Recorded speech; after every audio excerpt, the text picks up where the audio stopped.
Hi guys, welcome back to my channel. इस video में हम लोग कम्प्रिहेंसिव न्यूमेरिकल प्रॉब्लम 1 करेंगे फाइनल अकाउंट का। अगर आपको पूरी कोर्स के लिए खुद को इनरोल करना है तो चैनल को सब्सक्राइब करके आप खुद का इनरोलमेंट कंप्लीट कर सकते हो। यहाँ पे देखो, हमारा ईयर एंड है 31 मार्च 2022 और सारा फिगर्स थाउजेंड में है। सबसे पहले हम लोग एडिशनल इंफॉर्मेशन को कंप्लीट करेंगे। ये पहला ही डेट यहाँ पे गलत है। यहाँ पे 31 दिसंबर नहीं होगा, यहाँ पे 31 मार्च 2022 होगा। ठीक है। यहाँ पे क्लोजिंग स्टॉक के बारे में बोला है, तो चलो बेसिक एंट्री हम लोग क्लोजिंग स्टॉक का लिख लेते हैं। बेसिक एंट्री क्लोजिंग स्टॉक का क्या होता है? Closing stock account debit to trading account. हाँ या ना? अब देखते हैं यहाँ पे क्या लिखा हुआ है। देखो, यहाँ पे लिखा है कि क्लोजिंग स्टॉक का वैल्यू 9,000 है। ठीक है। अब क्योंकि कॉन्स्टेंटली प्राइस क्या हुआ है, फॉल हुआ है, तो हमने डिसाइड किया कि हम 10% कम में वैल्यू करेंगे। क्या ये बात सही है या गलत है? आंसर है, आपको याद है मैंने कहा था कि क्लोजिंग स्टॉक किस पर वैल्यू होता है? Cost price, market price, which ever is lower. अब बोला है क्योंकि कॉन्स्टेंटली उस स्टॉक का मार्केट प्राइस फॉल हो रहा है, आया ना? तो क्योंकि कॉन्स्टेंटली फॉल हो रहा है तो हम लोग भी 10% कम में वैल्यू करेंगे, मतलब हम लोग मार्केट वैल्यू पे करेंगे। डेफिनेटली यहाँ पे मार्केट वैल्यू कम ही हो रहा है क्योंकि फॉल हो रहा है। तो 10, देखो यहाँ पे अगर मेरे से कोई पूछेगा कॉस्ट प्राइस क्या है, तो कॉस्ट प्राइस हम 9,000 बोलेंगे। ठीक है। अब क्योंकि प्राइस फॉल हुआ है कॉन्स्टेंटली, तो मार्केट वैल्यू कितना होगा? 9,000 से 10% कम करेंगे तो 8,100। हाँ यार हाँ। और हम लोग जानते हैं कि जो लोअर होता है उस पे वैल्यू होगा, तो हेंस हम लोग किस पे वैल्यू करेंगे? 8,100 पे। समझ में आया कि नहीं? यहाँ पे मैं आपको अच्छे से समझाती हूँ। देखो, कॉस्ट प्राइस है 9,000। ठीक है। अब क्योंकि कॉन्स्टेंटली मार्केट का वैल्यू क्या हो रहा है, मार्केट प्राइस कम हो रहा है, तो इसी का अगर में से कोई मार्केट वैल्यू मांगेगा तो क्या लेंगे हम लोग? 10%, क्योंकि कम हुआ है तो हम भी 10% कम कर दे हैं। तो फिर कितना होगा? 8,100। तो नॉर्मली हम लोग क्या करते हैं, जो लोअर होता है वो लेते हैं। तो यहाँ पे लोअर कौन है? 8,100। तो हम लोग लेंगे 8,100। अब हम लोग देखते हैं कि सबसे पहले कहाँ जाएंगे। सबसे पहले क्लोजिंग स्टॉक, जो कि बैलेंस शीट में आएगा। अब बैलेंस शीट में भी एक पर्टिकुलर पैटर्न है जो हम लोग जानते हैं कि हम लोग फॉलो करते हैं। एक बार मैं फिर समझा देती हूँ। यहाँ पे आएगा फिक्स एसेट, और फिक्स एसेट में भी ध्यान रखना, पहले इनटेंजिबल फिर टेंजिबल आप लिख देना। इतना काफी स्पेस में रख रही हूँ। फिर अपने लिखेंगे करेंट एसेट, जिसमें आएगा इन्वेंटरीज, स्टॉक वगैरह आ जाएगा। फिर आएगा ट्रेड रिसीवेबल, जिसमें डेटर और बिल रिसीवेबल आएगा। फिर आएगा कैश एंड कैश इक्विवेलेंट, जिसमें कैश और बैंक आ जाएगा। फिर आएगा short term loan and advance, अगर हमने किसी को शॉर्ट टर्म लोन दिया है तो वो आ जाएगा। फिर आएगा अदर करेंट एसेट, मतलब कोई भी करेंट एसेट कहीं फॉल नहीं करे तो इसको इधर दिखा देना। अब हम लोग लाइबिलिटी साइड भी देख लेते हैं। सबसे पहले आएगा कैपिटल, फिर कुछ स्पेस कैपिटल के लिए रखेंगे, अगर कोई लॉन्ग टर्म लोन हुआ तो वो दिखा देंगे। फिर आएगा करेंट लाइबिलिटीज। करंट लाइबिलिटीज में क्या होगा? सबसे पहले शॉर्ट टर्म बोरोइंग, अगर हमने शॉर्ट टर्म के लिए बोरो किया है तो वो आ जाएगा, जैसे bank overdraft, short term loan. फिर आएगा ट्रेड पेबल, जिसमें क्रेडिटर और बिल्स पेबल आ जाएगा। फिर आएगा अदर करंट लाइबिलिटी, कोई भी करंट लाइबिलिटी कहीं फॉल ना करे तो इधर दिखा देना। और एक लास्ट है शॉर्ट टर्म प्रोविजन, अगर कोई शॉर्ट टर्म प्रोविजन है तो वो इधर आ जाएगा। ठीक है। अभी बात हो रहा था क्लोजिंग स्टॉक का, तो क्लोजिंग स्टॉक कहाँ पे आएगा? बैलेंस शीट में, वो भी कहाँ पे? इन्वेंटरी में। तो इन्वेंटरी में लिख देंगे क्लोजिंग स्टॉक 8,100। आई होप ये आपको क्लियर हो गया होगा कि वैल्यू कॉस्ट प्राइस कितना है? 9,000। अब क्योंकि मार्केट प्राइस इसका फॉल हो रहा है, तो अगर मार्केट वैल्यू में से कोई मांगेगा तो डेफिनेटली 10% कम में ही होगा इसका मार्केट वैल्यू, 8,100। तो लोअर कौन हुआ? 8,100, तो हमने 8,100 पे वैल्यू कर दिया। अब नेक्स्ट हम ट्रेडिंग में जाएंगे। ट्रेडिंग के क्रेडिट में 8,100, यहाँ पे सेल्स के लिए थोड़ा जगह रख देते हैं, इधर लिखते हैं 8,100। क्या बोल के? By closing stock account. अब नेक्स्ट पॉइंट देखते हैं क्या है। देखो, एक फर्नीचर जिसका 1 अप्रैल 2021 को बुक वैल्यू है 800। पहले इतना हमें लिख के आपको समझाती हूँ।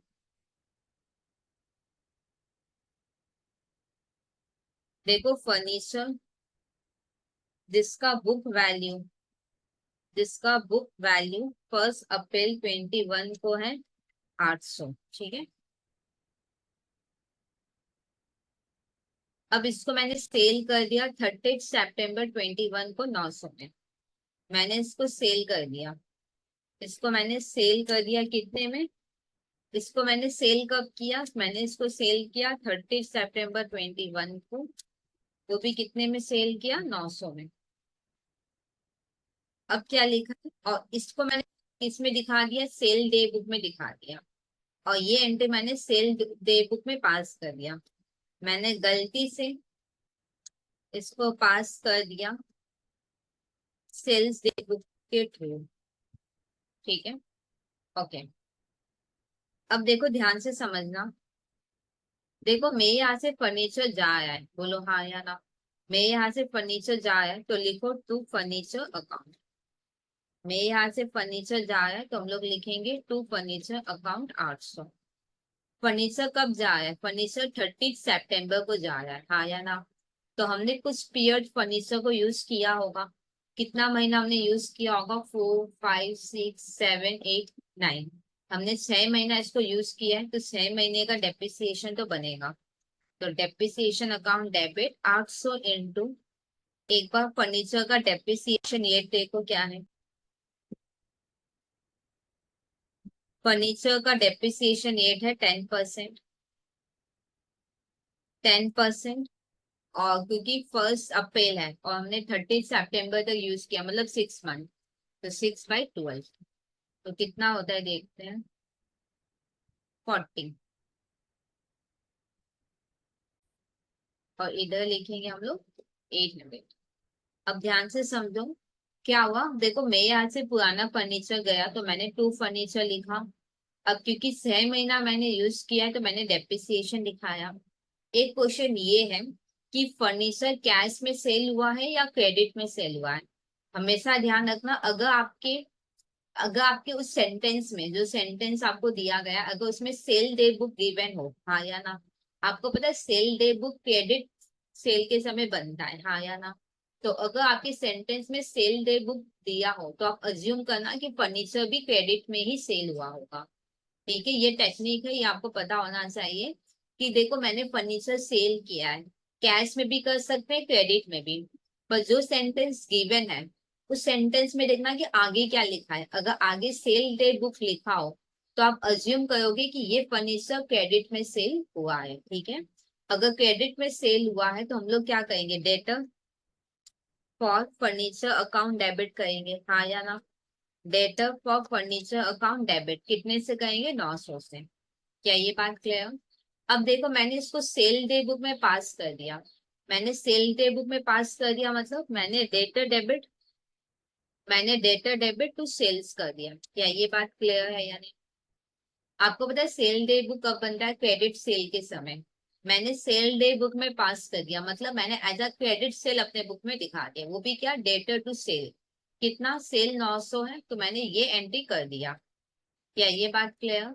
अब मेरे को बताओ डेटर डेबिट होना है क्या? आंसर है नहीं। डेटर डेबिट क्यों होगा? ये तो डेटर फॉर फर्नीचर बोल के होगा ना। तो ये जो डेटर डेबिट किया है मैंने, इसको हम हटाएंगे, तो हम लोग लिखेंगे टू डेटर अकाउंट 900।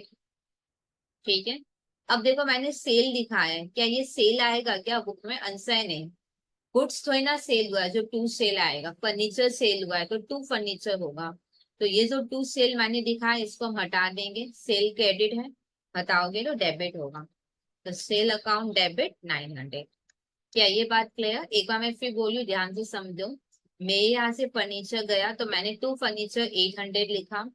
6 महीना यूज हुआ है तो डेप्रिसिएशन।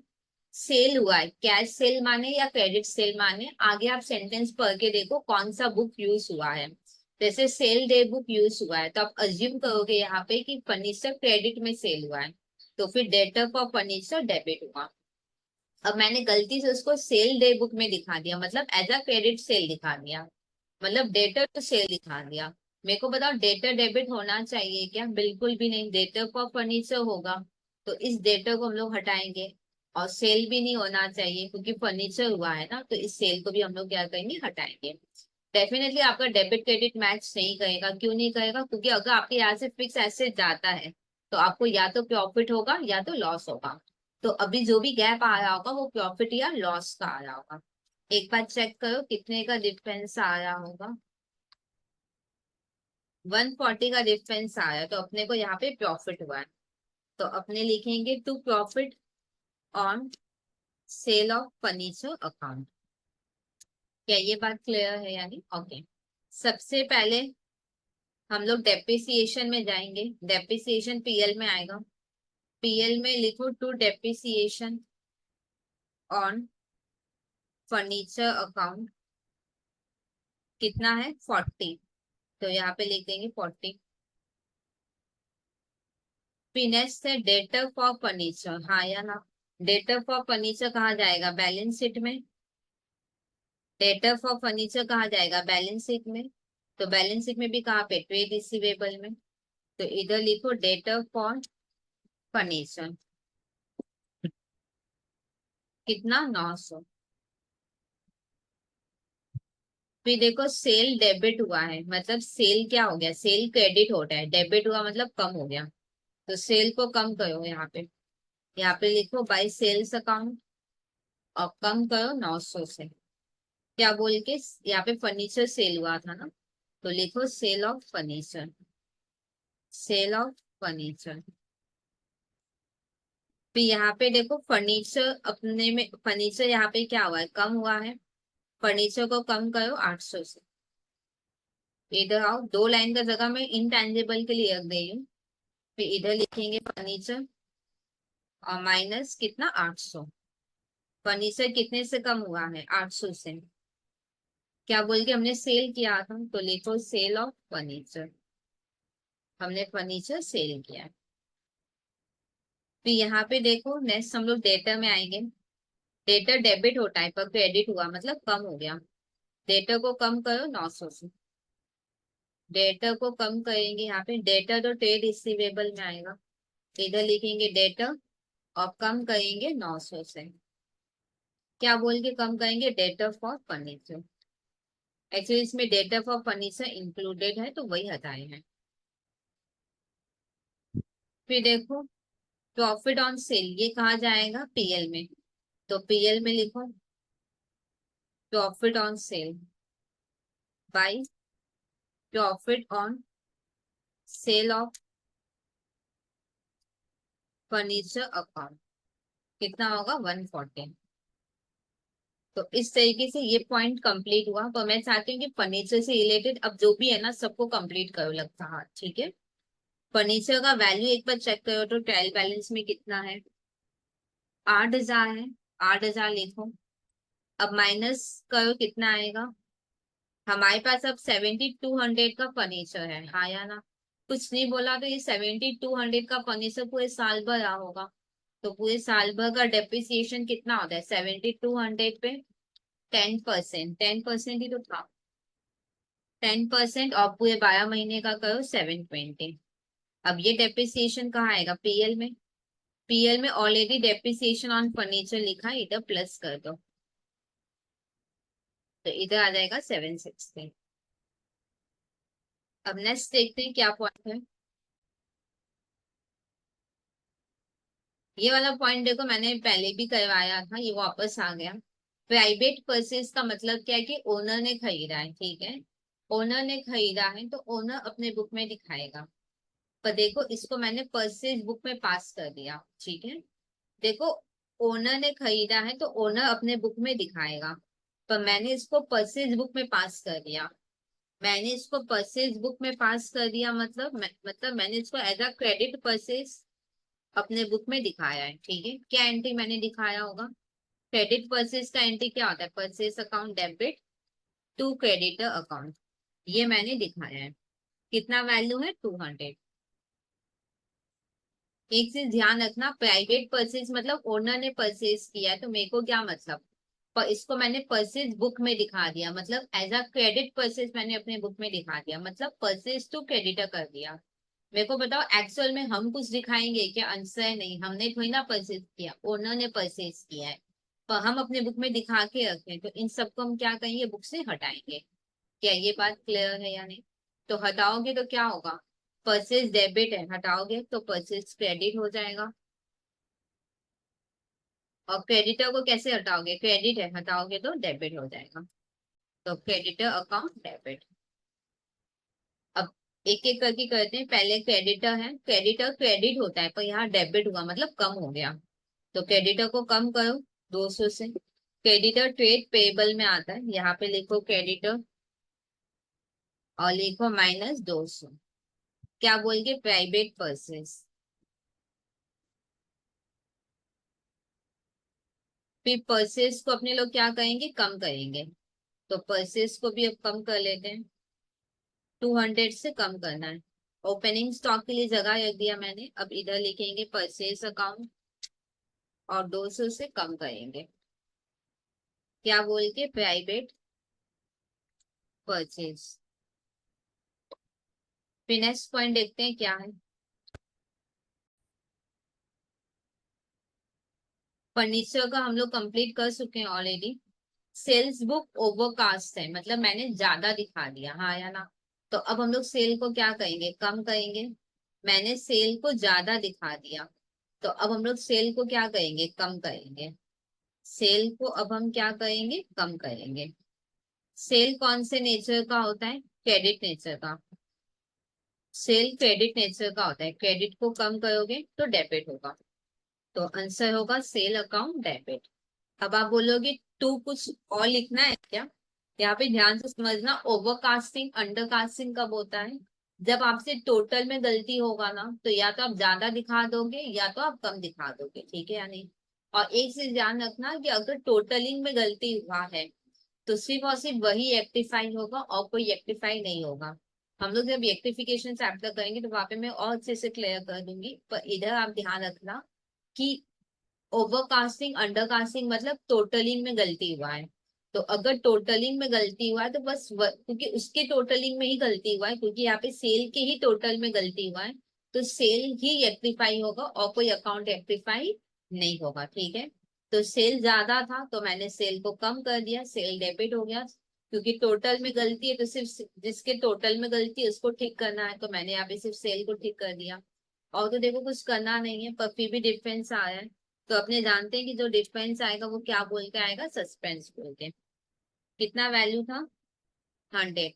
एक डाउट देखो आपके दिमाग में क्या आएगा, मैं बताती हूँ। आपके दिमाग में आएगा कि मान लो दीदी सस्पेंस रह जाए, मान लो कि सस्पेंस पूरे सब में रह गया, तो अब अपने लोग क्या करेंगे। देखो अगर सस्पेंस रह जाएगा ना तो कोई प्रॉब्लम नहीं, अब उसको बैलेंस शीट में उठा के लिख देना। अगर वो क्रेडिट है तो आप लाइबिलिटी में लिख देना, अदर करंट लाइबिलिटी में। और अगर वो मान लो डेबिट नेचर का है तो उसको आप अदर करंट एसेट में लिख देना। क्या ये बात क्लियर, ओके। सबसे पहले हम लोग सेल में आएंगे। यहाँ पे सेल देखो क्या हो गया, कम। सेल को करो कम। सेल को 100 से क्या करना है, कम। क्या बोल के, overcasting, overcasted now rectified.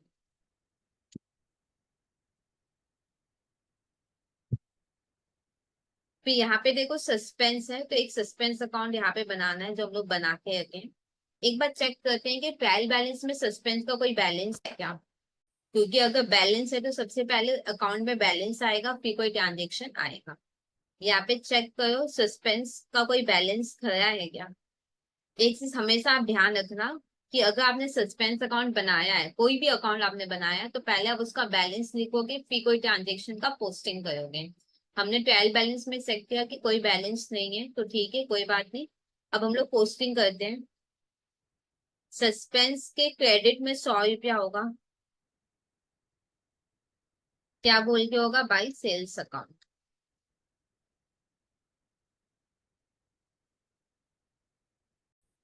Finance देखो क्या है।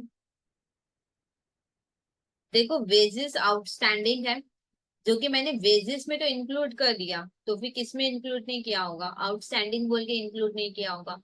मैंने वेजेस में तो इंक्लूड कर दिया है, हाँ या ना। तो कहाँ हम इंक्लूड नहीं किए होंगे, हम आउटस्टैंडिंग बोल के इंक्लूड नहीं किए हैं। तो आउटस्टैंडिंग बोल के दिखा देते हैं। मैंने वेजेस में तो डाल दिया, तो हमने कहा नहीं डाला होगा, आउटस्टैंडिंग बोल के नहीं डाला होगा। तो लिख देंगे टू आउटस्टैंडिंग वेजेस अकाउंट। और डेबिट क्या कहेंगे, वेजेस अकाउंट डेबिट। हाँ, वेजेस में तो ढाल लिया ना, तो वेजेस में आया हुआ है। क्या ये बात समझ में आया है? देखो वेजेस में तो ढाल दिया, आउटस्टैंडिंग बोल के नहीं डाले, तो आउटस्टैंडिंग बोल के दिखा दिया। अब वेजेस डेबिट मत करना क्योंकि वेजेस आ में आया हुआ है, पर अब तो इधर डेबिट में डिफरेंस आया ना, तो जो डिफरेंस आया वो आप सस्पेंस बोल के दिखाओ, ठीक है? क्या ये बात आपको क्लियर है कि नहीं? एक बार मैं फिर बोलूं। देखो यहाँ पे आउटस्टैंडिंग, यहाँ पे एक बार मैं क्वेश्चन आपको रीड करा देती हूँ। देखो वेजेस आउटस्टैंडिंग है, हालांकि मैंने वेजेस में तो दिखा दिया, पर ट्रायल बैलेंस में नहीं दिखाया। इसका मतलब क्या है? वेजेस में दिखा दिया तो फिर कहाँ नहीं दिखाया होगा? एज अ आउटस्टैंडिंग बोल के आपने नहीं दिखाया होगा, तो आप क्या कहोगे? आउटस्टैंडिंग बोल के दिखाओगे। और वेजेस बोल के दिखाने का जरूरत नहीं, ऑलरेडी वेजेस डेबिट हुआ है। तो अभी जो डिफरेंस आएगा वो क्या बोल के दिखाएंगे? सस्पेंस बोल के। अब सस्पेंस के डेबिट में लिखो 100 रुपया, सस्पेंस के डेबिट में 100 रुपया, क्या बोल के? To outstanding wages account. और आउटस्टैंडिंग वेजेस कहाँ जाएगा बैलेंस शीट में? कहाँ पे? अदर करेंट लाइबिलिटी में। अदर करेंट लाइबिलिटी में लिखो आउटस्टैंडिंग वेजेस 100 रुपया। फिर नेक्स्ट देखते हैं क्या लिखा है।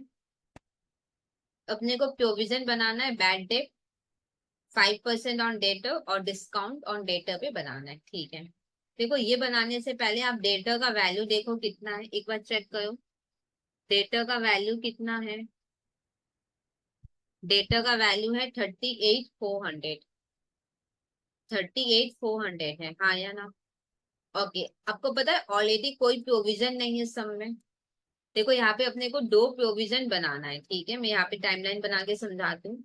एक अपने को प्रोविजन, एक अपने को क्या बनाना है? एक अपने को बनाना है प्रोविजन फॉर बैड डेट, और एक अपने को बनाना है provision for discount on debtor. हमेशा ध्यान रखना, पहले बैड डेट का प्रोविजन बनेगा फिर डिस्काउंट का बनेगा। अगर आप चेक करोगे ना तो ट्रायल बैलेंस में कोई प्रोविजन का पहले से वैल्यू नहीं है, मतलब मेरे पास हाथ में पहले से कोई प्रोविजन नहीं है। क्या ये बात क्लियर? अब डेटा का एक बार टोटल करो कितना हो रहा है? 37,500 आएगा, हाँ या ना? ओके, अब देखो यहाँ पे 37,500 का 5% करो कितना होता है? 1875। कुछ नहीं बोला तो ये फाइनल वैल्यू है, प्रोवाइड मतलब फाइनल वैल्यू। तो 1875 हम लोग फाइनल में लिखेंगे। तो इस साल भी मेरे को कितना प्रोविजन बनाना पड़ेगा? 1875 अपने को बनाना होगा। क्या ये बात क्लियर है या नहीं? ये क्लियर? देखो प्रोवाइड मतलब मेरे को इतना रखना है, तो ये फाइनल वैल्यू हो गया। मेरे पास पहले से कोई प्रोविजन था नहीं और इतना रखना है, मतलब मैं डूइंग ईयर इतना प्रोविजन बनाना होगा। आपको पता है डेटर डेबिट होते हैं तो प्रोविजन क्रेडिट होगा। क्रेडिट को ज्यादा करने के लिए क्या करोगे? क्रेडिट, तो एंट्री क्या होगा? To provision for bad debt account 1875। और जितने भी प्रोविजन होते हैं सब पीएल के थ्रू होते हैं, तो पीएल अकाउंट डेबिट। अब सबसे पहले हम लोग पीएल में जाएंगे। पीएल के डेबिट में 1875 लिख देंगे, क्या बोल के? To provision for bad debt account.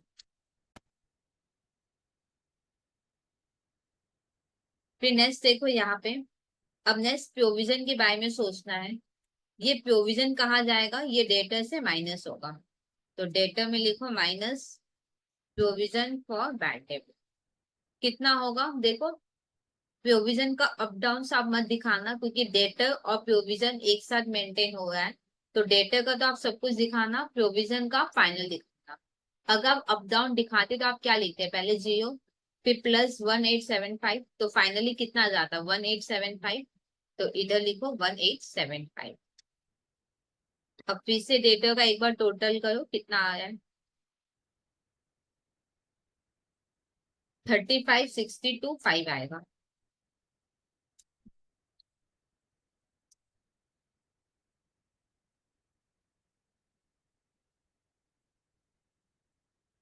35,62,5 आया।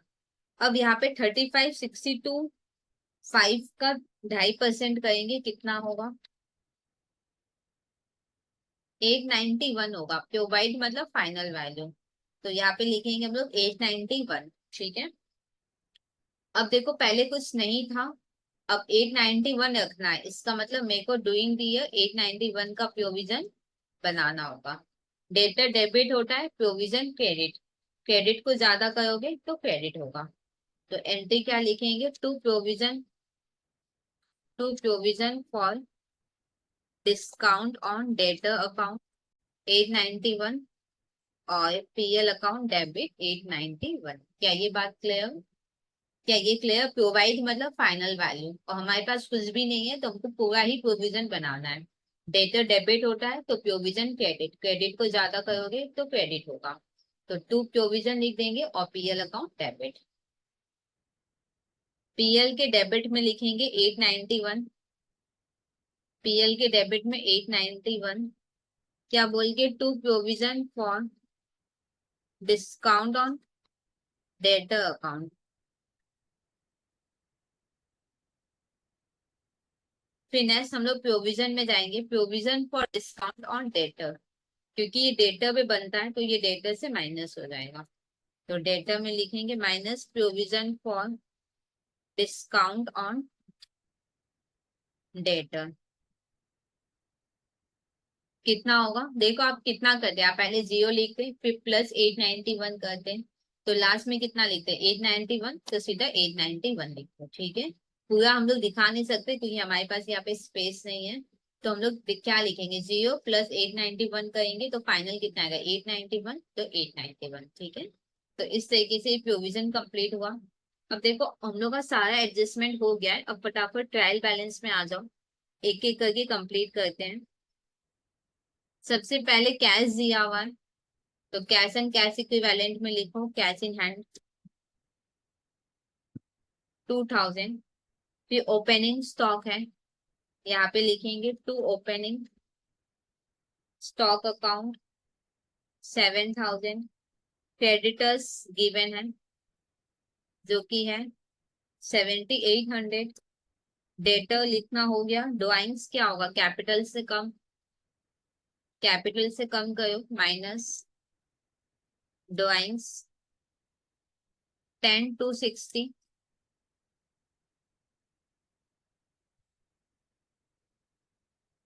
फिर देखो सेल्स है जो कि ट्रेडिंग में आएगा, ट्रेडिंग में सेल्स लिखा हुआ है, वैल्यू लिख देते 185,600। फिर देखो परचेज है, परचेज का वैल्यू लिख देते 162,400। वेजेस भी ट्रेडिंग में आएगा, इधर लिखेंगे टू वेजेस अकाउंट 14,400। एक्सपेंस आएगा पीएल में, इधर लिखेंगे टू एक्सपेंस अकाउंट 10,340। फर्नीचर याद है हम लोग का कंप्लीट हो चुका था पहले। गुडविल लिख लो 6,000, मैंने बोला था कि इनटेंजिबल पहले आएगा, तो गुडविल लिख देंगे 6,000। फिर कैपिटल लिख लो 65,400। अब सिर्फ टैली करना है, कर लेते हैं।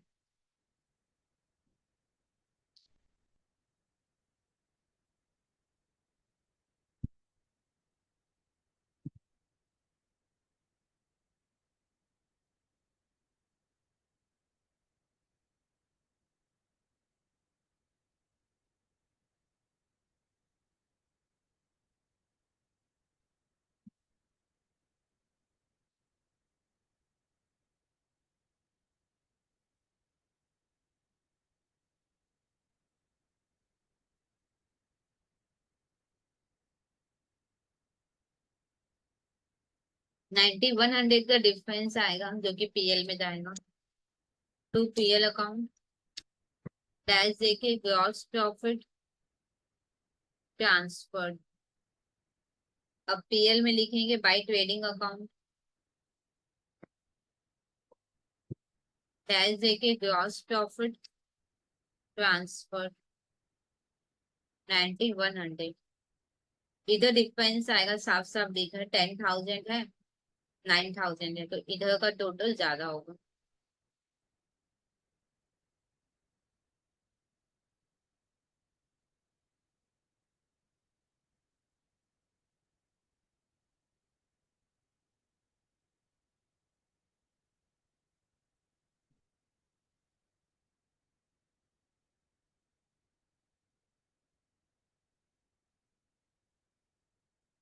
4626 का डिफरेंस आएगा जो कि कैपिटल में जाएगा। डैश दे के लिखेंगे नेट लॉस ट्रांसफर्ड। अब यहाँ पे लिखो माइनस नेट लॉस 4626।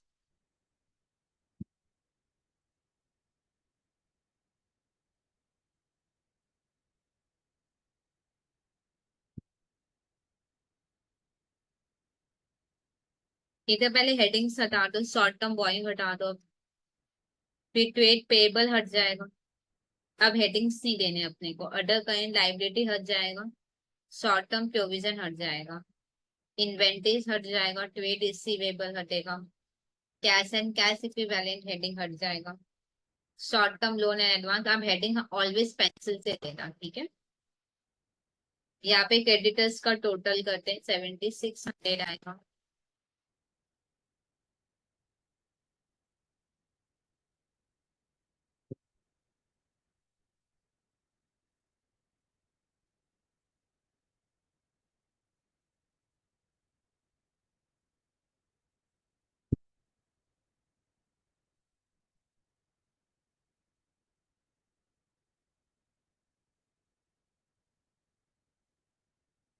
अब टैली कर लेते हैं।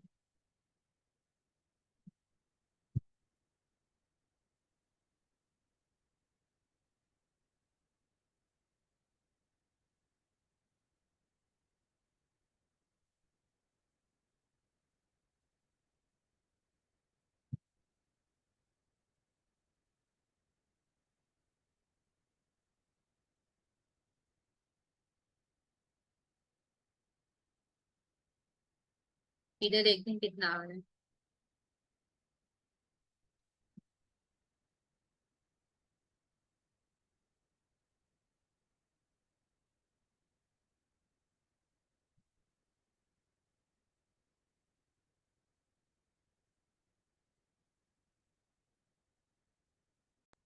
देखो एक डाउट आप, क्योंकि बैलेंस शीट तो टैली हो गया, पर जो सस्पेंस बनाए थे उसका क्या? उसका देखो ये भी टैली हुआ हुआ है अपना, हाँ या ना? ठीक है, जनरली मैंने ध्यान नहीं दिया। पर अगर मान लो यह ज्यादा तो इसको हम लोग बैलेंस शीट में लिख देते हैं, या तो अदर करेंट लायबिलिटी या तो अदर करेंट एसेट, ठीक है।